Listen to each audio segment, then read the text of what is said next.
Welcome to icon India. మీరు ఇప్పుడు వస్తున్నటువంటి ప్రభుత్వ ఉద్యోగాల కోసం ప్రిపేర్ అవుతున్నట్లయితే మీకు సంబంధించిన కరెంట్ అఫైర్స్ కోసం ఐకాన్ ఇండియా ఉచితంగా మీకు క్లాసెస్తో పాటు మెటీరియల్స్ని ఎగ్జామ్స్ని కూడా ప్రొవైడ్ చేయబోతుంది. దీనికోసం మీరు చేయాల్సిందల్లా మేము ఇస్తున్నటువంటి channel link, WhatsApp channel link, అలాగే ఇన్స్టాగ్రామ్ ఛానల్ లింక్ ద్వారా జాయిన్ అయితే సరిపోతుంది. సో మేము ఇచ్చేటువంటి ఈ ఛానల్స్ ద్వారా, ఈ లింక్స్ ద్వారా మీకు మెటీరియల్స్ అండ్ అలాగే ఎగ్జామ్స్కి సంబంధించినటువంటి అప్డేట్స్ ఎప్పటికప్పుడు వస్తూ ఉంటాయి. అలాగే లేటెస్ట్ కరెంట్ అఫైర్స్కి సంబంధించిన క్లాసెస్ని కూడా మీరు పొందవచ్చు. సో ఇక మనం క్లాస్ స్టార్ట్ చేద్దాం. సైన్స్ అండ్ టెక్నాలజీకి సంబంధించినటువంటి అంశాలలో ఇస్రో గురించి అప్డేట్స్ వచ్చాయి, దీని గురించి మాట్లాడదాం.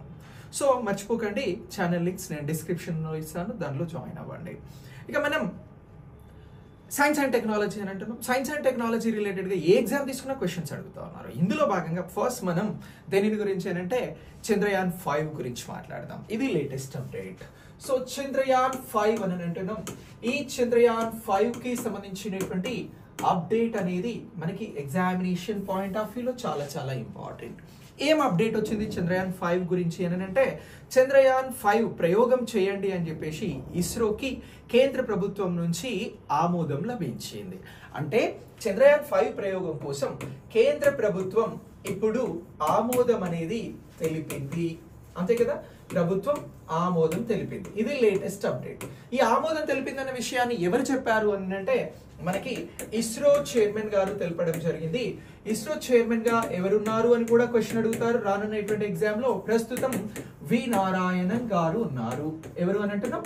వి నారాయణన్. ఈ పేరుని గుర్తుంచుకోవాలి. ఈయన ఇటీవల జనవరి 14 నుంచి ఈ 2025లో ఈయన ఇస్రోకి సంబంధించినటువంటి చైర్మన్ బాధ్యతలను తీసుకోవడం జరిగింది.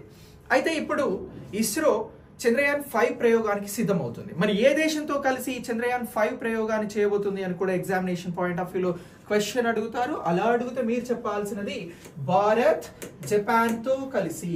ఏ దేశంతో కలిసి? జపాన్ తో కలిసి మనకి చంద్రయాన్ 5 ప్రయోగాన్ని చేయబోతా ఉంది. చంద్రయాన్ 5 ప్రయోగాన్ని భారత్, జపాన్ కలిసి చేస్తాయి. ఈ పాయింట్ ఆఫ్ వ్యూలో క్వశ్చన్ అడుగుతారు. చంద్రయాన్ 5 ప్రయోగాలను చేసేందుకు భారత్ ఏ దేశంతో కలిసి పనిచేయబోతుంది, లేదా భారత్తో ఏ దేశం కలిసి పనిచేయబోతుంది అని అంటారు? జపాన్ దేశం. అయితే చంద్రయాన్ 5 ప్రయోగం ద్వారా ముఖ్యంగా ఏ అంశాలపైన ఫోకస్ చేయబోతుంది ఇస్రో? ఎందుకోసం ఈ ప్రయోగం చేయబోతుంది భారత్, జపాన్ అని అంటే, ఇక్కడ మనకి చంద్రుని పైన, చంద్రుని ఉపరితలం పైన ఉన్నటువంటి అన్వేషణ, ఎలాంటి పరిస్థితులు ఉన్నాయి అనేటువంటి దానికి సంబంధించి అన్వేషణ, ఎక్స్ప్లోరేషన్ అనేది జరుగుతూ ఉంది. భారతదేశంతో పాటు ప్రపంచ దేశాలు కూడా దీనిపై ఫోకస్ చేశాయి. ముఖ్యంగా అభివృద్ధి చెందినటువంటి దేశాలు, చెందుతున్నటువంటి దేశాలు దీనిపైన ఎప్పటికప్పుడు రీసెర్చ్ చేస్తూ ఉన్నాయి. అయితే చంద్రయాన్ 5 ప్రయోగం ద్వారా భారత్ ఏం చేయబోతా ఉంది అని అంటే, ఒక రోవర్ని పంపించబోతా ఉంది. ఈ రోవర్ అనేది మనకి చంద్రుని పైన ల్యాండ్ అవుతుంది. అయితే ఈ రోవర్ ఎన్ని కేజీల బరువుతో వెళ్ళబోతుంది అని అంటే 225 కేజీల బరువుతో వెళ్ళబోతా ఉందండి. 225 కేజీల బరువుతో ఒక రోవర్ ప్రయోగమే ఈ చంద్రయాన్ 5. ఈ రోవర్ కి సంబంధించి 225 కేజీలు. చంద్రయాన్ 5 ప్రయోగాన్ని చేసేందుకు ఇటీవల కేంద్ర ప్రభుత్వం ఆమోదం తెలిపింది. మరి ఈ చంద్రయాన్ 5 ప్రయోగం ద్వారా రోవర్ ని పంపించబోతున్నారు. దాన్ని ఎంత బరువు కల రోవర్ ని పంపించబోతున్నారు అని అడిగితే 225 కేజీలు అని చెప్పాలి. మరి ఇలాంటి రోవర్స్ ని భారత్ ఇప్పటివరకు ఏమైనా పంపించిందా అని అడుగుతారు. అలా అడిగితే మరి చెప్పాల్సినటువంటి ఆన్సర్ ఏంటి అని అంటే, చంద్రయాన్ 3కి వెళ్ళాలి. దేనికి వెళ్ళాలి? చంద్రయాన్ 3కి వెళ్ళాలి. ఈ చంద్రయాన్ 3 ద్వారా భారత్ ఏం చేసినది అని అంటే 25 కేజీల రోవర్ ని పంపించింది. 25 కేజీల రోవర్ ని పంపించింది. ఎక్కడికి పంపించింది? చంద్రుడి మీదకి పంపించింది. సో ఈ 25 కేజీల రోవర్ ని సాఫ్ట్ ల్యాండింగ్ చేసింది. ఏం చేసింది? సాఫ్ట్ ల్యాండింగ్ అనేది చేయడం జరిగింది. ఇది సక్సెస్ఫుల్ అయింది. సో 25 కేజీల రోవర్ ని సక్సెస్ఫుల్ గా చంద్రుని పైన సాఫ్ట్ ల్యాండింగ్ చేసినటువంటి భారత్ చంద్రయాన్ 5 ద్వారా 225 కేజీల రోవర్ ని చంద్రుని పైన సాఫ్ట్ ల్యాండింగ్ చేసేందుకు జపాన్ తో కలిసి ప్రయోగాన్ని చేయబోతుంది అని చెప్పేసి వి నారాయణన్ గారు చెప్పినటువంటి అంశాన్ని మనం గుర్తుంచుకోవాలి. అయితే 25 కేజీలతో పోలిస్తే ఇప్పుడు పంపించబోయేటువంటి, నెక్స్ట్ జరగబోయేటువంటి చంద్రయాన్ 5లో 10 రెట్లు ఎక్కువ. ఎన్ని రెట్లు? 10 రెట్లు 10 టైమ్స్ ఎక్కువ కదా, ఎంత 225 కేజీల రోవర్ అని అంటున్నాం కాబట్టి సో ఎన్ని రెట్లు పెద్దది పంపించబోతున్నారు అని కొంచెం ఇన్డెప్త్ గా అడిగినప్పుడు ఎగ్జామినేషన్ పాయింట్ ఆఫ్ వ్యూలో 10 రెట్ల ఎక్కువ బరువు కలిగినటువంటి రోవర్ని పంపించబోతున్నాము అనేటువంటి అంశాన్ని మనం ఆన్సర్ చేయాల్సి ఉంటుంది ఎగ్జామినేషన్ పాయింట్ ఆఫ్ వ్యూలో. సో ఇలా చంద్రయాన్ 3కి సంబంధించి చంద్రయాన్ 5కి సంబంధించినటువంటి సమాచారాన్ని మనం తీసుకున్నాం.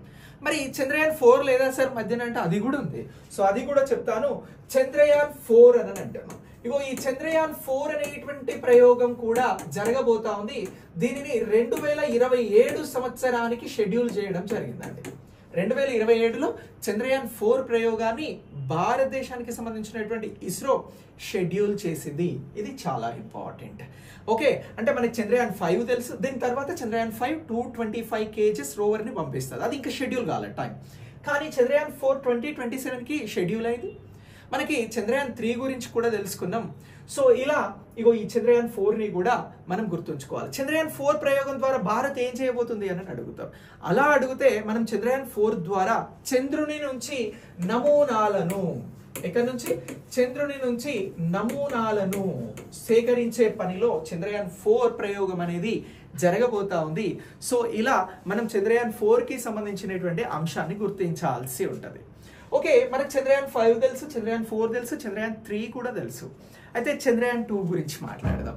సో చంద్రయాన్ 2 ఏదైతే ఉందో ఈ చంద్రయాన్ 2 అనేది విఫలమైందండి. సో చంద్రయాన్ 2 అనేటువంటి ప్రయోగం విఫలం అవ్వడం జరిగింది. ఎందుకు విఫలమైంది అని అంటే ఏదైతే చంద్రయాన్ 3లో మనం సాఫ్ట్ ల్యాండింగ్ చేసినటువంటి 25 కేజీల రోవర్ ఉందో అదే ప్రయోగాన్ని చంద్రయాన్ 2 ద్వారా ప్రయత్నం చేసిర్రు. కానీ ఇక్కడ సాఫ్ట్ ల్యాండింగ్ అనేది చంద్రుని పైన జరగలేదు. సో ఇలా సాఫ్ట్ ల్యాండింగ్ జరగకపోవడం వలన విఫలం అవ్వడం జరిగింది చంద్రయాన్ 2 అని చెప్పేసి గుర్తించాల్సి ఉంటుంది. ఇక నెక్స్ట్ మనం చంద్రయాన్ 1 గురించి కూడా మాట్లాడదామండి. చంద్రయాన్ 1 అనేటువంటి ప్రయోగం జరిగింది భారత్. చంద్రయాన్ 1లో సక్సెస్ అయింది భారత్. ఇది 2008లో నిర్వహించడం జరిగింది చంద్రయాన్ 1. చంద్రుడి ఉపరితలం మీద నీటి జాడలను కనుగొనడం జరిగింది. ఏమనంటున్నాం? నీటి జాడను కనుగొనడం జరిగింది. నీటి ఆనవాళ్ళు, నీరుకు సంబంధించినటువంటి ఆనవాళ్ళు చంద్రుడి మీద ఉన్నాయి అని చెప్పేసి ప్రపంచ దేశాలకి భారత్ 2008లో చంద్రయాన్ 1 ప్రయోగం ద్వారా చెప్పడం జరిగింది. ఇలా చంద్రయాన్ 5 అనేటువంటి టాపిక్ అనేది మనకి లేటెస్ట్ అప్డేట్ గా ఉంది కాబట్టి 4, 3, 2, 1 గురించి మనం నేర్చుకున్నాం. ఇది మనం గుర్తుంచుకోవాల్సినటువంటి అంశం. మిమ్మల్ని 1, 2, 3, 4, 5 పాయింట్ ఆఫ్ వ్యూలో కూడా ఎగ్జామినేషన్ లో అడిగితే ఈ విధంగా ఆన్సర్ చేయండి ఈ బేసిక్ అంశాలతో. ఇక నెక్స్ట్ మనం ఈ ప్రయోగం చేయబోతున్నది ఎవరు అని చెప్తున్నాం? ఇస్రో.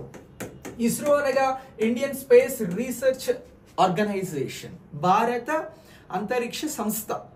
సో ఇప్పుడు ఇండియన్ స్పేస్ రీసెర్చ్ ఆర్గనైజేషన్ ఏదైతే ఉన్నదో ఈ రీసెర్చ్ ఆర్గనైజేషన్ ఎప్పుడు స్థాపించబడింది అని అడుగుతారు. ఇది జీకే పాయింట్ ఆఫ్ వ్యూలో ఇప్పుడు జరుగుతున్నటువంటి ఎగ్జామ్ సరళిలో క్వశ్చన్స్ ఇలా కూడా వస్తున్నాయి. నీ కరెంట్ ఇష్యూ తెలియాలి, అలాగే జనరల్ నాలెడ్జ్ ఇష్యూ కూడా తెలియాలి. సో ఇలా అడిగితే మీరు చెప్పాల్సింది ఏంటి అని అంటే 1969 ఆగస్టు 15న మనకి ఇండియన్ స్పేస్ రీసెర్చ్ ఆర్గనైజేషన్ ప్రారంభమైంది. So Indian Space Research Organisation కి సంబంధించి దీన్ని స్థాపించడంలో కీలకంగా వ్యవహరించింది ఎవరు అని అంటే ఫస్ట్ చైర్మన్ పేరు చెప్పాలి. ఆయన పేరే విక్రమ్ సారాభాయ్. ఎవరు అని అంటున్నాం? విక్రమ్ సారాభాయ్. ప్రస్తుత చైర్మన్ ఎవరు అని అంటే వి నారాయణన్ అని తెలుసు. వి నారాయణన్ కంటే ఎస్ సోమనాథన్ గారు ఉండే ముందు ఈయన 2022 నుంచి 2025 జనవరి 13 వరకు వర్క్ చేయడం జరిగింది. 2018 నుంచి 2022 వరకు కే శివన్ గారు వర్క్ చేయడం జరిగింది. ఇలా ఇస్రోల చైర్మన్ పాయింట్ ఆఫ్ వ్యూలో కూడా క్వశ్చన్స్ అడుగుతారు, మనం చెప్పాల్సి ఉంటుంది ఆన్సర్స్. సో ఇలా ఇస్రో అనేది 1969లో మనకి ఆగస్టు 15న ప్రారంభమైంది. మరి ఇస్రో నుంచి తొలిసారి ఒక శాటిలైట్ ని ప్రయోగించడం జరిగింది. అదేమిటి అని అంటే ఆర్యభట్ట అనేటువంటి శాటిలైట్ ని ప్రయోగించారు. ఇది ఎప్పుడు అని అంటే 1975లో ఇస్రో సక్సెస్ఫుల్ గా ఈ ఉపగ్రహాన్ని శాటిలైట్ ని ప్రయోగించడం జరిగింది అనేటువంటి అంశాన్ని మనం గుర్తించాల్సి ఉంటుంది. ఈ ఆర్యభట్టకి సంబంధించి ఇస్రోకి సంబంధించిన జనరల్ నాలెడ్జ్ పాయింట్ ఆఫ్ వ్యూలో క్వశ్చన్స్ అడుగుతాయి. ఇక భారతదేశానికి ఉన్నటువంటి ఇండియన్ స్పేస్ రీసెర్చ్ ఆర్గనైజేషన్ లాంటి రీసెర్చ్ ఆర్గనైజేషన్స్ ప్రపంచ దేశాలలో ఏవి ఫేమస్ ఉన్నాయి అని అంటే నాసా ఉంది. సో నాసాని మనం అమెరికాకి సంబంధించినటువంటి స్పేస్ రీసెర్చ్ గా చూడడం జరుగుతుంది. 1958లో ప్రారంభించడం జరిగింది. ఇక నెక్స్ట్ మనకి యూరోపియన్ స్పేస్ ఏజెన్సీ ఉంది, అలాగే రష్యాకి సంబంధించి. సో ఇలా ఈ దేశాలన్నీ కూడా మనకు ముఖ్యమైనటువంటి స్పేస్ ఏజెన్సీలుగా ఉన్నాయి అనేటువంటి అంశాన్ని గుర్తించాల్సి ఉంటుంది ఎగ్జామినేషన్ పాయింట్ ఆఫ్ వ్యూలో. సో ఇలా మీరు చంద్రయాన్ 5కి సంబంధించినటువంటి టాపిక్ని అప్డేట్ అవ్వండి ఎగ్జామినేషన్ పాయింట్ ఆఫ్ వ్యూలో. Very very important. సో మీకు ఈ వీడియో నచ్చినట్లయితే లైక్ చేసి మీ ఫ్రెండ్స్కి షేర్ చేయండి. ఇలాంటి కరెంట్ అఫైర్స్ నేను మీకు అందిస్తూ ఉంటాను. మీకున్నటువంటి సందేహాలకి సంబంధించి వీడియోకి కామెంట్ కూడా చేయండి. మనం నెక్స్ట్ క్లాస్లో మళ్ళీ కలుద్దాం. Thanks for watching.